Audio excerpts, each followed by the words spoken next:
మన ప్రభు అయిన యేసుక్రీస్తు ఈ లోకంలో దేవుని రాజ్య పరిచర్యను జరిగిస్తున్న దినాల్లో ఆయన అనేకులకు అనేక ఆత్మ సంబంధమైనటువంటి విషయాలను బోధిస్తూ వచ్చారు. దాంట్లో ఒక ముఖ్యమైనటువంటి విషయం ఏంటంటే దేవునిని ఎరుగుట, నోయింగ్ గాడ్, దేవుణ్ణి తెలుసుకోవడం.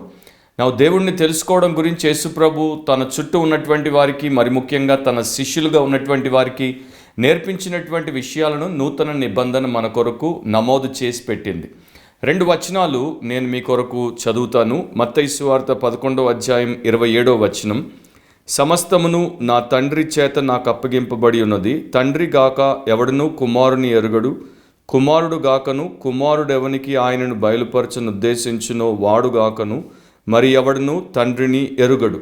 చాలా స్పష్టంగా మన ప్రభు అయిన యేసుక్రీస్తు ఈ విషయాన్ని గురించి ఆయన చెప్పాడు. లూకా సువార్త 10వ అధ్యాయము 22వ వచనంలో కూడా సమస్తమును నా తండ్రి చేత నాకు అప్పగింపబడి ఉన్నది. కుమారుడెవడో తండ్రి తప్ప మరి ఎవడను ఎరుగడు, తండ్రి ఎవడో కుమారుడును కుమారుడెవనికి ఆయనను బయలుపరచను ఉద్దేశించునో వాడును తప్ప మరెవడును ఎరుగడని చెప్పాను. సో తండ్రి అయినటువంటి దేవుణ్ణి కుమారుడు, కుమారుడైనటువంటి దేవుణ్ణి తండ్రి అయిన దేవుడు ఎరుగుదురు. But at the same time తండ్రి అయిన దేవుడిని ప్రపంచానికి కుమారుడైనటువంటి దేవుడు యేసుక్రీస్తు తప్ప మరెవరు కూడా ప్రత్యక్షపరచలేరు. ఇది యేసు ప్రభు మాటల్లో మనం విన్నటువంటి సంగతి. ఈరోజు మన అంశం ఏంటంటే, డూ యు నో గాడ్? నీకు దేవుడు తెలుసా? నాకు దేవుడు తెలుసా? ఎందుకంటే మనందరికీ మన యొక్క మొదటి స్థితిలో, మన పాపపు స్థితిలో దేవుడి దగ్గరికి ప్రభు అయిన యేసుక్రీస్తు ద్వారా రాక మునుపు ఉన్నటువంటి స్థితిలో ఎవరికి కూడా దేవుడు తెలియదు. అలాంటి పరిస్థితుల్లో బైబిల్ మనకు నేర్పించేటువంటి విషయం ఏంటంటే, దేవుడు తన్ను తాను స్వతహాగా ప్రపంచంలో ఉన్నటువంటి తన పోలికలో, తన స్వరూపమందు ఉన్న ప్రజలకు ప్రత్యక్షపరుచుకున్నాడు. ప్రధానంగా 3 రకాలుగా దేవుడు తన్ను తాను ప్రత్యక్షపరుచుకున్నాడని బైబిల్ మనకి తెలియజేస్తుంది. 1 తన లేఖనాల ద్వారా, స్క్రిప్చర్ ద్వారా. 2 ప్రకృతి అంటే లోకంలో ఉన్నటువంటి యొక్క నేచర్ ద్వారా. అండ్ 3 తన కుమారుడు అయిన యేసుక్రీస్తు ద్వారా, జీసస్ క్రైస్ట్ ద్వారా. ఇటు లేఖనాల ద్వారా, అటు ప్రభు అయిన యేసుక్రీస్తు ద్వారా తండ్రి అయిన దేవుణ్ణి తెలుసుకోవాలంటే పరిశుద్ధాత్మ దేవుని యొక్క సహాయము, ఆయన నడిపింపు తప్పకుండా అవసరం. పరిశుద్ధాత్మ దేవుని సహాయము లేకుండా ఎవరు కూడా లేఖనాల్లో దేవుణ్ణి చూడలేరు, అండ్ ఎవరు కూడా యేసు ప్రభు అని ఒప్పుకోలేరు. ఇది దేవుని యొక్క ప్రణాళిక అండ్ ఆయన చేసినటువంటి ఒక అద్భుతమైనటువంటి ఏర్పాటు.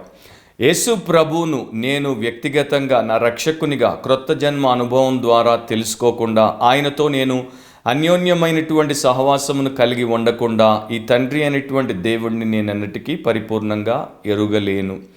2వది, నేను యేసు ప్రభువుకు నిజమైన నమ్మకమైనటువంటి శిష్యునిగా మారకుండా, ఆయనను నేను ఆయన చిత్తానుసారంగా వెంబడించే విషయంలో నమ్మకంగా ఉండకుండా ఈ తండ్రి అయినటువంటి దేవుడిని తెలుసుకోవడం అసాధ్యం.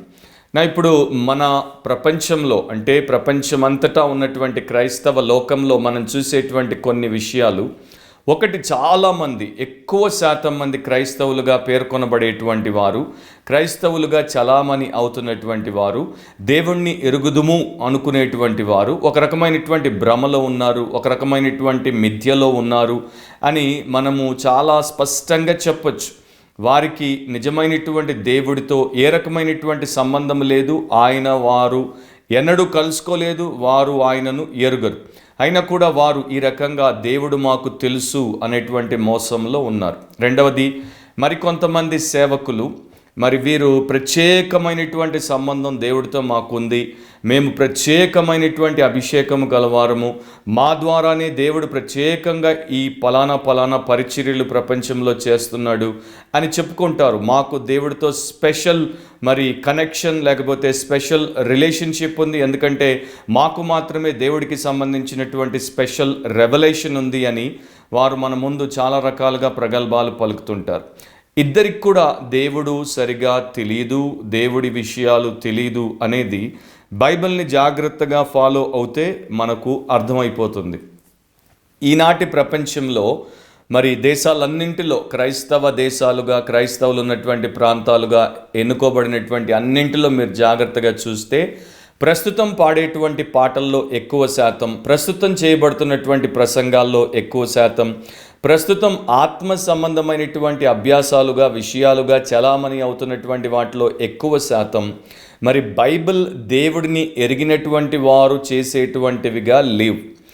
200 సంవత్సరాల క్రితపు క్రైస్తవ సంఘాన్ని, క్రైస్తవ సంఘ చరిత్రను ఒకవేళ మనం అవే ప్రాంతాలకు వెళ్ళి చూస్తే అప్పుడు భక్తులు పాడినటువంటి పాటలు ఎలా ఉండేవి, వారు ఏ రకంగా పాడారు, అప్పుడు వారు చేసినటువంటి ప్రసంగాలు ఎలా ఉండేవి, ఏ రకంగా చేశారు, అప్పుడు వారు దేవుడి కొరకు చేపట్టినటువంటి ప్రతి ఆత్మ సంబంధమైనటువంటి అభ్యాసం ఏ రకంగా ఉండింది అండ్ ఏ రకంగా దాని ద్వారా వారు దేవుణ్ణి మహిమపరిచారు అండ్ వారు ఏ రకమైనటువంటి బోధ చేశారో దానికి అనుగుణంగా ఎలా బ్రతికారు అనేవి చూస్తే 200 ఏళ్ల క్రితం ఉన్నటువంటి క్రైస్తవ చరిత్రకు ప్రస్తుతం ఉన్నటువంటి క్రైస్తవ్యానికి మరి భూమికి ఆకాశానికి మధ్యలో ఎంత వ్యత్యాసం ఉందో అంత వ్యత్యాసం ఉంది.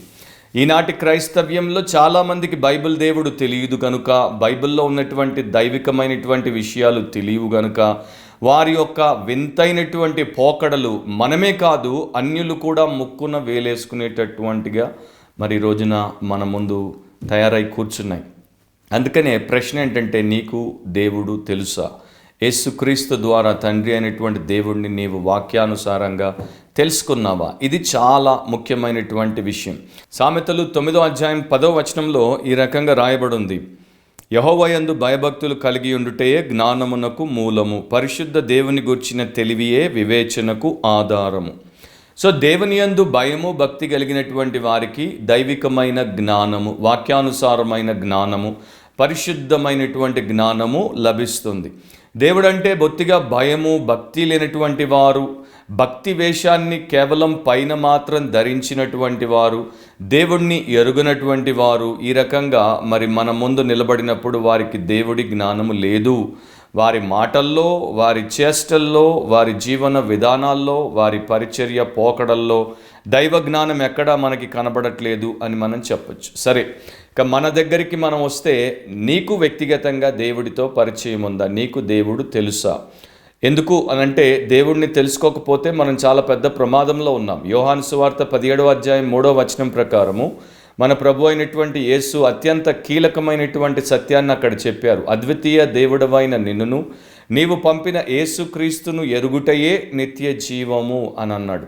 సో దేవుడిని తెలుసుకోవడం, యేసుక్రీస్తును తెలుసుకోవడం, ఆయన ద్వారా తండ్రిని తెలుసుకోవడం అనేది మన నిత్య జీవానికి పునాది వంటిది కనుక ఇది ఆషామాష విషయం కాదు. దీన్ని ఎట్టి పరిస్థితుల్లో మనం నిర్లక్ష్యం చేయడానికి వీల్లేదు. మరి బైబిల్ గ్రంథంలో ఇంత అద్భుతంగా దేవుడు తన్ను తాను ప్రత్యక్షపరుచుకుని ప్రపంచంలో ఉన్నటువంటి అనేకులకు అందుబాటులో ఉండడానికి ఆయన ఎంతోమంది తన భక్తులను, భక్తురాండ్రను వాడుకొని ఈ బైబిల్ని వేరు భాషల్లోనికి 2700 భాషల పైచిలకు ఇప్పుడు ప్రస్తుతం ఆ యొక్క భాషల్లో బైబిల్ అనువదించబడి అందుబాటులో ఉంది. ఇంత ఏర్పాటు ఎందుకు చేశాడంటే దేవుడిని వారు తెలుసుకోగలగాలని. ఒకప్పుడు పురాతనమైనటువంటి కాలంలో యేసు ప్రభు కన్నా ముందున్నటువంటి దినాల్లో గ్రీక్ ఫిలాసఫర్లు దేవుడిని తెలుసుకోవడం అసాధ్యం అని బలంగా నమ్మేవారు. అంతేకాదు వారి దగ్గరికి వచ్చేటువంటి విద్యార్థులకు, ఆ సమాజంలో ఉన్నటువంటి వారందరికీ కూడా దీన్ని వాదించి మరీ చెప్పేవారు. ఉదాహరణకు ప్లాటో అనేటువంటి ఫిలాసఫర్ అనేవాడు, ఈ యొక్క విశ్వానికి తండ్రి, విశ్వాన్ని రచించినటువంటి వ్యక్తి అంటే the father and the framer of universe, ఆయనను తెలుసుకోవడం అసాధ్యం. ఒకవేళ ఎవడైనా ఆయనను తెలుసుకోగలిగినా వాడు అందరికీ ఆయనను వివరించుట అసాధ్యం అని అన్నాడు. ఆ తర్వాత అరిస్టాటిల్ అనేటువంటి మరొక తత్వవేత్త ఆయన ఏమంటాడంటే, మనుషులందరికీ ఒకటి తెలుసు, సుప్రీం కాజ్, ప్రపంచం వెనకాల అత్యున్నతమైనటువంటి కారణం, మూలం ఉంది అని అందరికీ తెలుసు. కాకపోతే ఆయనను తెలుసుకోవడం ఎవరికి వల్ల కాదు. దేవుణ్ణి ఎవరు తెలుసుకోలేరు. ఆయన గురించి అందరూ కలలు కంటారు, ఆయన గురించి అందరూ కల్పనలను కలిగి ఉంటారే తప్ప ఆయన్ని తెలుసుకోలేరు. సో పురాతనమైనటువంటి లోకంలో ఉన్నటువంటి వారు ఏమనుకునేవారంటే, దేవుడు ఉన్నాడు, లేక దేవతలు అనబడేవి ఉన్నాయి. అవి ఆయా సమయాల్లో మనుషుల జీవితాల గురించి మరి శ్రద్ధ వహించి జోక్యం చేసుకుంటాయి, నిరంతరము మనుషులకు సంబంధం లేకుండా ఉంటాయి. కనుక అలాంటి దేవత లేక దేవుళ్ళను తెలుసుకోవడం అసాధ్యం అని వారు అనుకునేవారు. సో వారిలో ఎక్కువ మందికి యేసుక్రీస్తు లేకుండా దేవుడు ఒక శక్తిగా, లేకపోతే దేవుడు ఒక మర్మముగా, దేవుడు ఒక అంతుబట్టని విషయంగా ఉన్నాడు. విచిత్రము అది దాని తర్వాత యేసుప్రభు వచ్చినా కూడా, యేసుప్రభు కాలంలో కూడా చాలామంది ఇంకా దేవుణ్ణి తెలుసుకోకుండా ఉండడం అనేది దారుణమైనటువంటి విషయం. క్రీస్తు ద్వారానే దేవుణ్ణి మనం తెలుసుకోగలం. క్రీస్తు లేకుండా మనం దేవుణ్ణి తెలుసుకోలేం. ఈ బైబిల్ని మీరు జాగ్రత్తగా చదివితే, ఒకప్పుడు దేవుడు తన ప్రజలను విడుదల చేసి మోషే అనే భక్తుడి ద్వారా అరణ్యంలో వారు తనను ఆరాధించినట్లు పంపించమని ఆయన ఫరో అనేటువంటి రాజుకు ఆజ్ఞాపించినప్పుడు, ఫరో నిర్గమకాండం 5వ అధ్యాయం 2వ వచనంలో ఏమంటాడు? నేను యెహోవాను ఎరుగను గనుక నేను ఈ జనాన్ని పోనివ్వను అంటాడు.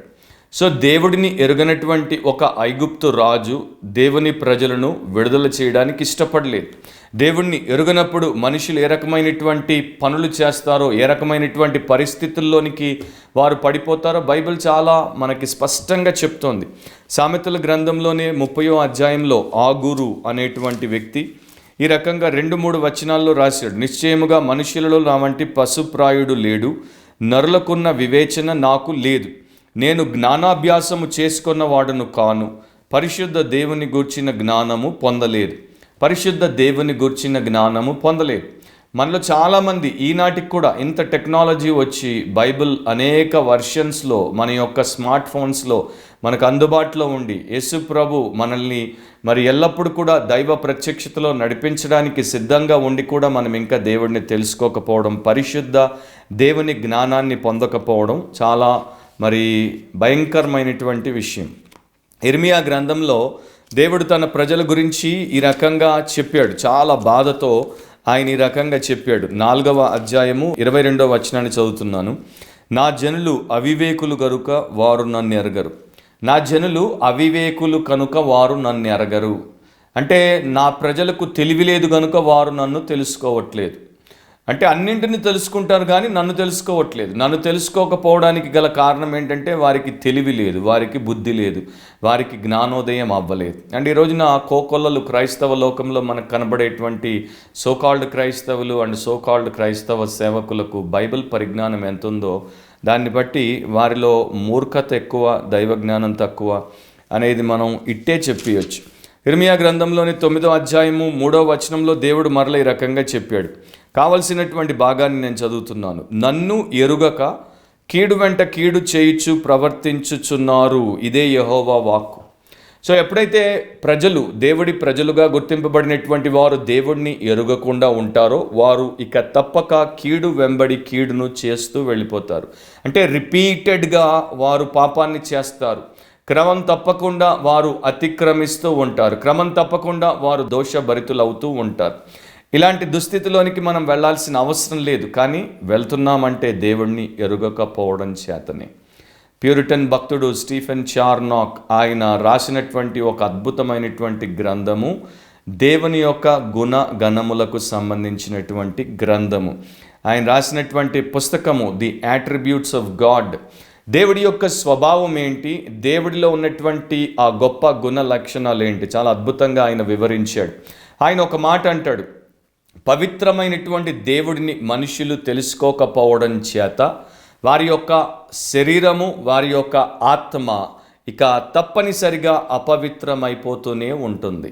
పవిత్రమైనటువంటి దేవుడిని తెలుసుకోకపోవడం చేత శరీరము, ఆత్మ తప్పనిసరిగా అపవిత్రమైపోతూనే ఉంటుంది.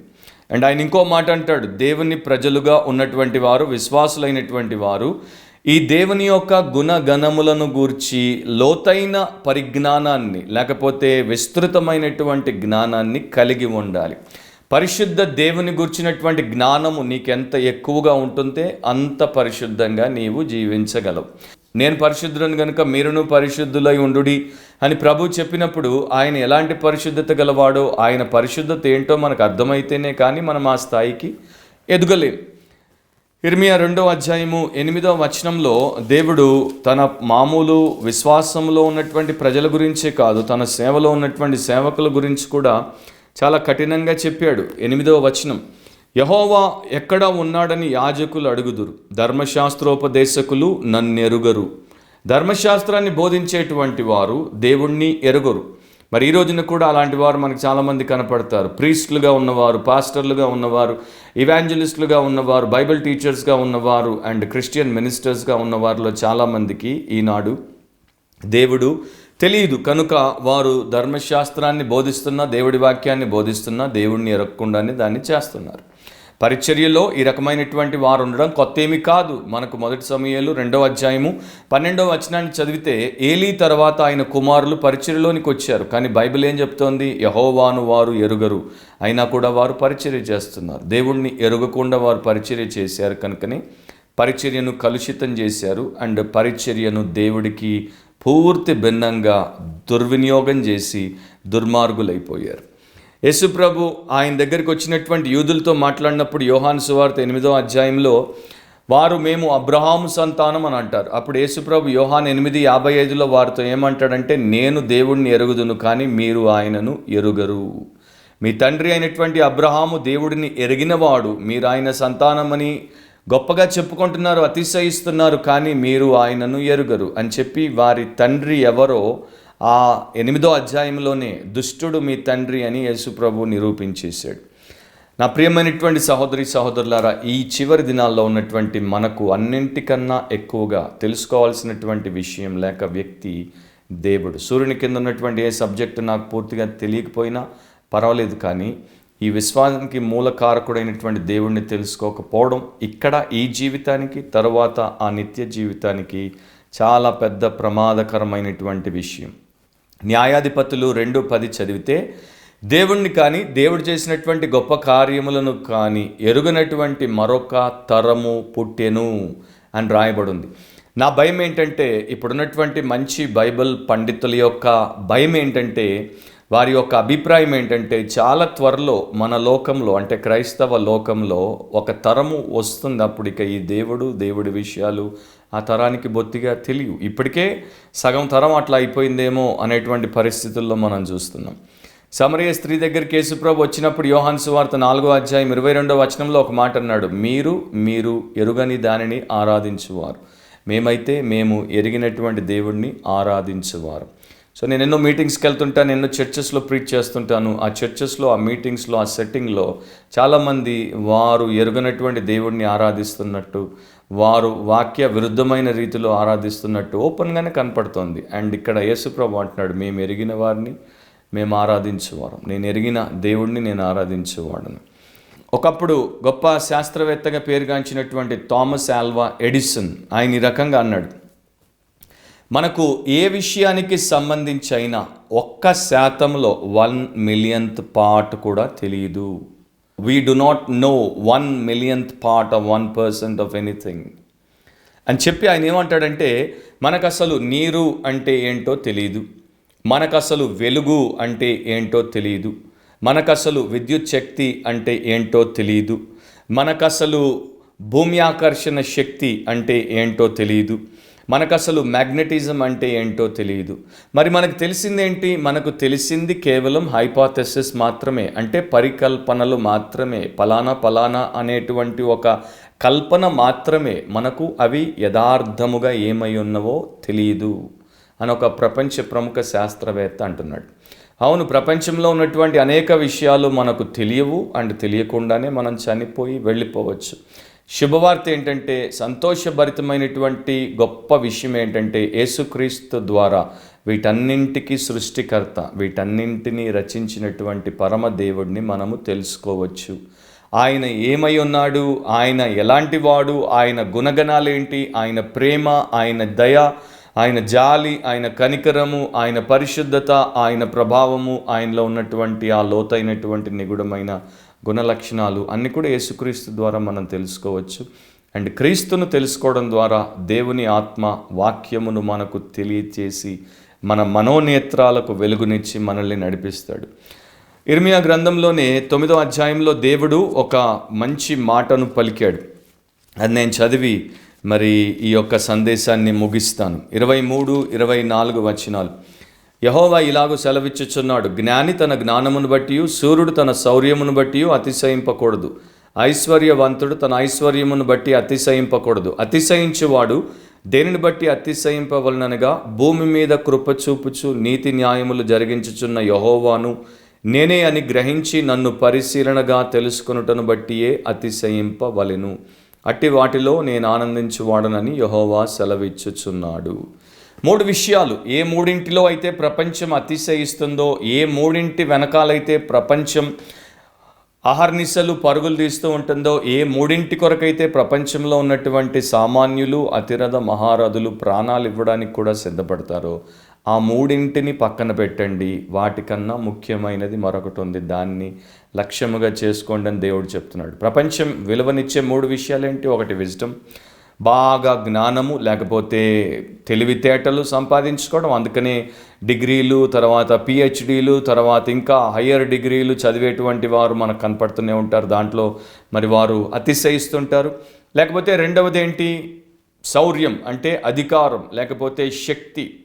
రాజకీయ నాయకులు కావచ్చు, ప్రభుత్వ అధికారులు కావచ్చు, లేకపోతే పరిపాలకులు కావచ్చు, వారు దీన్ని బట్టి అతిశయిస్తారు. దానికోసమే వారు ఎప్పుడు కూడా వెంపర్లాడుతూ ఉంటారు. ఆర్ ధన సంపాదనలో పడిపోయి బాగా ధనాన్ని గడించినటువంటి వాడు ధనాన్ని బట్టి అతిశయిస్తూ ఉంటాడు.